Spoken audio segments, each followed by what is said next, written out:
มาเบิงแปลงนี่อีกหนึ่งแปลงในส่วนของนาข้าวแจ้งเตือนพี่น้องเกษตรกรชาวนาไทยทั่วประเทศละนะครับเนาะ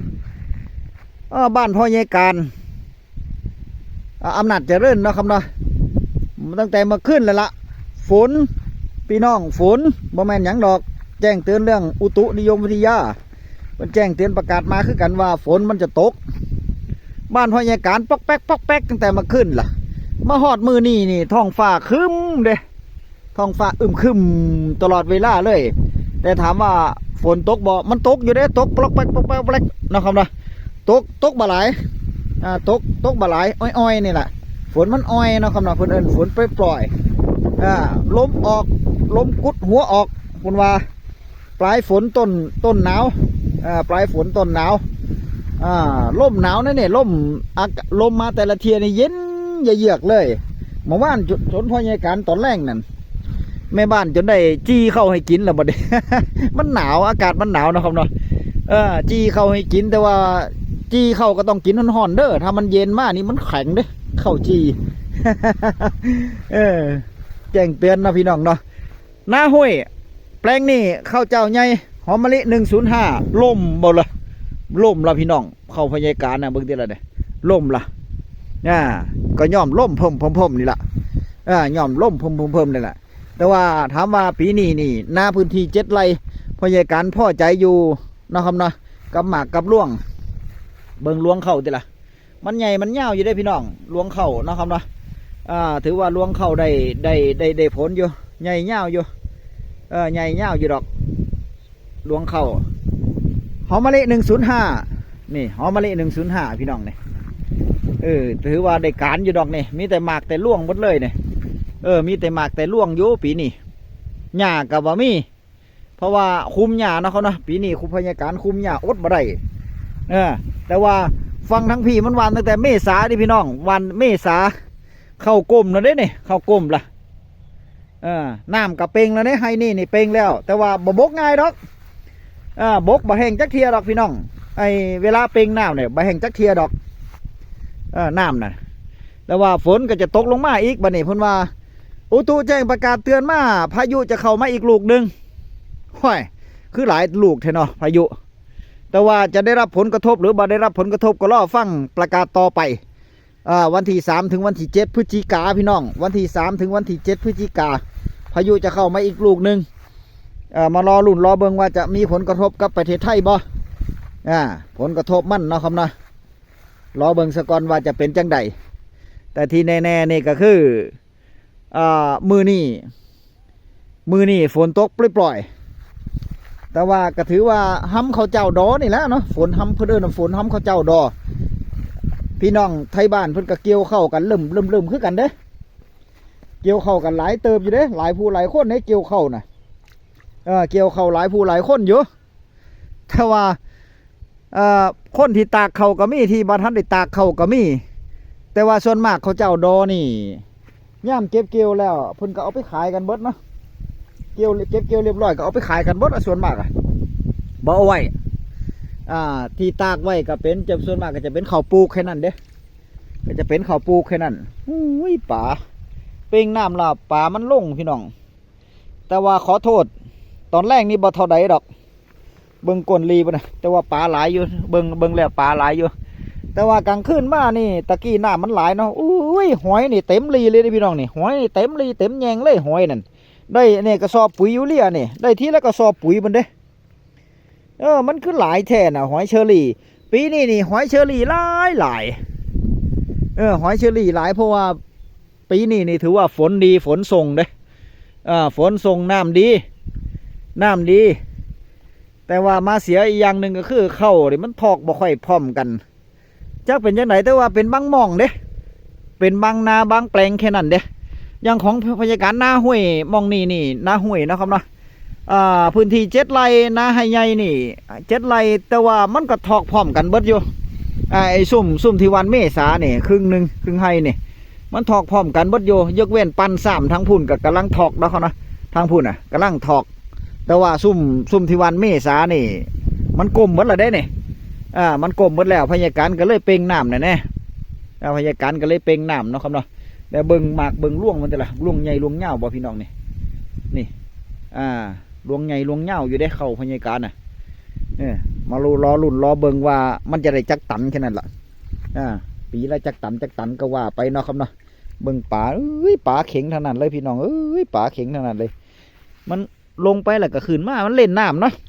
น้ำไหลนี่ป่าเล่นดีคักละเดี๋ยวพยาการเอาป่าซะก่อนเด้อปุ่นทางใต้ปุ่นเนาะเบิ่งซะก่อนมันได้หลายบ่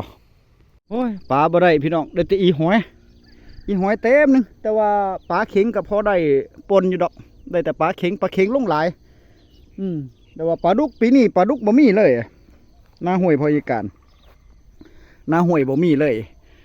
ก็เป็นอันว่าเบิ่งเด้อพี่น้องเด้อเฝ้าระมัดระวังเนาะครับเนาะเพราะว่ามื้อนี้นี่ฝนมันตกเมื่อคืนนี่ก็ตกปกแป๊กอยู่แต่ว่า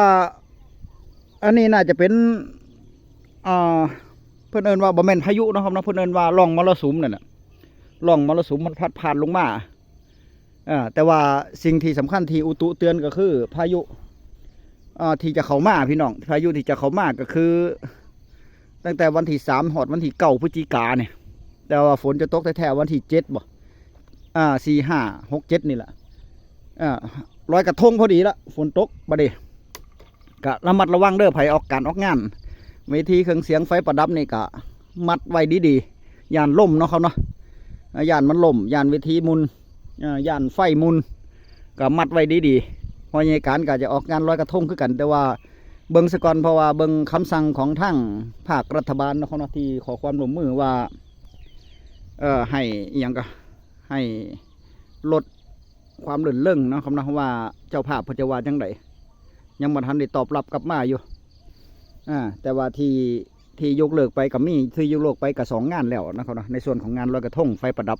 เหลืออีกงานหนึ่ง อีกงานหนึ่งยังบ่ทันว่าจังไดอยู่เรื่องไฟประดับแต่ว่าไฟปาล์มไฟต้นใหญ่ๆนี่บ่น่าจะได้ขึ้นเลยล่ะถ้าจะติดก็น่าจะเป็นพวกไฟประดับน้ำทางไฟลักตั้ง4นี่น่าจะได้อยู่เพราะว่ามันถ้าบาติดก็มันจะมืดนะครับเนาะแต่ว่าไฟต้นไฟพัดนี่มันเวลาไฟปาล์มนี่เวลาเขาติดไปแล้วมันสว่างอลังการงานสร้างงานธรรมดากลายเป็นงานมีระดับขึ้นมานะครับนะมันหรูหราโพดก็น่าจะยกเลิกซะก่อนตัวนี้ก็ขึ้นอยู่กับเจ้าภาพนะครับนะถ้าเจ้าภาพขออนุญาตได้ก็บ่เป็นหยังขึ้นอยู่กับผู้ประกอบการพุ่นว่า ก็ระมัดระวังเรื่องฟ้าฝนเรื่องฝนตกเรื่องอันนี้เป็นน้ำนั่นแหละพี่น้องเพราะว่าย่านมันล่มมันอันนี้เนาะครับเนาะฝนตกลงมานี่มันกับงานก่อยได้งานกับบมวลแล้วผู้ชมทั้งผู้ประกอบการเนาะครับเนาะบมวลละแล้วว่าเข้ากับจักเป็นจังใดเด้อปีนี้พี่น้องเลยมันถอกบ่พร้อมกันนี่ ด้านข้างพญาการนี่มันถอกดีอยู่เด้มันกลมหมดล่ะแต่ว่าทั้งกลางพญาการบุเข้าไปเบิ่งทั้งกลางผลมันเป็นจังใดบ่ฮู้ฮะมันเป็นจังใดบ่ฮู้เข้าทั้งกลางผลมันเพิ่นเอิ้นว่าหยังไงมันถอกบ่เสมอเขอเคืองกันเข้ามันถอกบ่เสมอเขอเคืองกันพี่น้องกำลังถอกก็มีไอ้ซุ่มที่ก้มแล้วก็มีไอ้ซุ่มกำลังถอกก็มีอันนี้ก็แปลกอยู่เด้ปีนี้นี่เป็นปีที่ฝนดีนะครับนะปีที่ฝนดีเด้ก็ถือว่าฝนดีคักแล้วพี่น้องฝนดีน้ำดีแต่คำว่าเข้ามันถอกบ่คือกันเข้ามันถอกบ่พร้อมบ่เพียงกันเข้างามอยู่เลยพี่น้องเข้างามอยู่บางทุ่งบางหม่องบางบอนหนึ่งฮอดบ่ถอกเลยได้เข้ามันเป็นเพราะว่าการเวลานั่นแหละเนาะครับนะเป็นเพราะการเวลาบางที่มันเข้าสู่ฤดูหนาวแล้วต้นฤดูหนาวปลายฝนต้นหนาวแล้วกลางคืนยาวนานกลางเว้นสั้นอย่างสี่นี่ฝนมาพาบัดนี้พายุเข้าบัดนี้เฮ็ดให้ฤดูกาลนั้นหดหายไปว่าหอดมือมันก็จะเลยช่วงฤดูกาลเข้าถอกอีกมันเนาะเข้าก็ได้ถอกบ่ค่อยเสมอกันเพราะในการว่า เข้าก็เลยถอกบ่ค่อยเสมอกันมันก็เลยบ่เขือเคืองกันเท่าไหร่ไอ้ซุ่มที่ถอกเลี้ยวซุ่มวานก่อนเมษานี่ถอกเลี้ยวอยู่ สุ่มวันเมษานี่โอเคอยู่พยาการว่าท่านการอยู่แต่ว่าวันล่าดิมันก็เจ้าไปจังใดละบางที่เพิ่นวันล่ามันก็คือทอกดีน่ะเนี่ยก็ว่าทอกดีอยู่วันล่าน่ะของพยาการวันพฤษภาก็บ่ค่อยทอกเท่าไรเถอะเจ้าเป็นจังใดเนาะมันเป็นน้ำดินบ่หรือว่าเป็นน้ำเขาหรือว่าเป็นน้ำสภาพอากาศเนาะครับเนาะ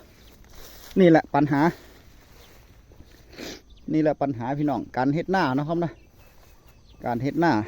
ปัญหามันหลายการลงทุนยังบ่พอปัญหาในเรื่องของสภาพอากาศปัญหาในเรื่องของฟ้าฝนมีหลายอย่างหลายแนวที่ต้องพิจารณามีหลายเรื่องหลายอย่างเป็นส่วนประกอบพี่น้องสภาพดินสภาพปุ๋ยสภาพเมล็ดพันธุ์นี่มันมีหลายอย่างนะครับเนาะการเฮ็ดหน้านี่เป็นนั้นว่าคลิปนี้ก็เตือนเรื่อง ระวังฟ้าฝนเรื่องพายุด้วยพี่น้องเด้อทางพายุที่จะเข้ามานี่อาจจะบ่มีผลกระทบก็ได้กับประเทศไทยแต่ว่ามันน่าจะมีอิทธิพลอยู่เนี่ยอิทธิพลในการส่งมาเพราะตอนนี้นี่เมื่อวานเนี่ยฝนตกปลอกปอกแป๊กแต่ว่ามื้อนี้ก็ตกอยู่เมื่อคืนมันก็ตกจังสี่เนี่ยก็เลยบอกว่าฝนนี่มันจะตกแบบไหนเนี่ยแต่ปกติมันก็ห้ำข้าวเจ้าดอได้พี่น้องฝนเนาะครับเนาะเวลายามเกี่ยวข้าวเจ้าดอนี่ตอนนี้เนี่ยฝนก็ห้ำเด้ห้ำข้าวเจ้าดอเกี่ยวข้าวเจ้าดอสุ่มไปตากไปหยังไว้ฝนก็ตกห้ำอยู่เด้เนาะปกติแล้ววะแม่นบ่ปกติก็ห้ำข้าวเจ้าดออยู่ได้ฝนน่ะสู้ปีล่ะเนาะครับเนาะออกพรรษามากกับฝนเกี่ยวข้าวเจ้าดอฝนก็ตกห้ำมีปีหนึ่งพยาการตากเข้าไว้5 มื้อก็บ่แห้งเพราะว่ามันแดดเข้าเดี๋ยวฝนตกแดดเข้าเดี๋ยวฝนตกได้เด้อันนั้นบ่แม่นข้าวเจ้าดอได้เป็นข้าวเจ้าใหญ่พร้อมเด้ปีนั้นน่ะโอ้ยถูกพี่น้องเลยปีนั้นน่ะถูกคักเข้าแห่งเกี่ยวพร้อมกันบัดบัดดิโอ้ย3-4 ถุงเกี่ยวพร้อมกันบัดของพยาการนี่เข้าเฉพาะเข้าพยาการตากนี่เหย้าเหยียดเลยแล้วก็ฝนตกบัดบัดฝนห้ำบัดเก็บกู้ก็บ่ได้เข้ามาแห้งเก็บกู้ก็เข้าก็จะโม่จะมูลจะเหลืองนะครับนะปีนั่นก็เอาไปโดนความชื้นอยู่เด้โดนหักความชื้นอยู่บ่ค่อยเข้าท่าเลยคลิปหน้าพ่อกันไหมพี่น้องคลิปนี้สวัสดีครับ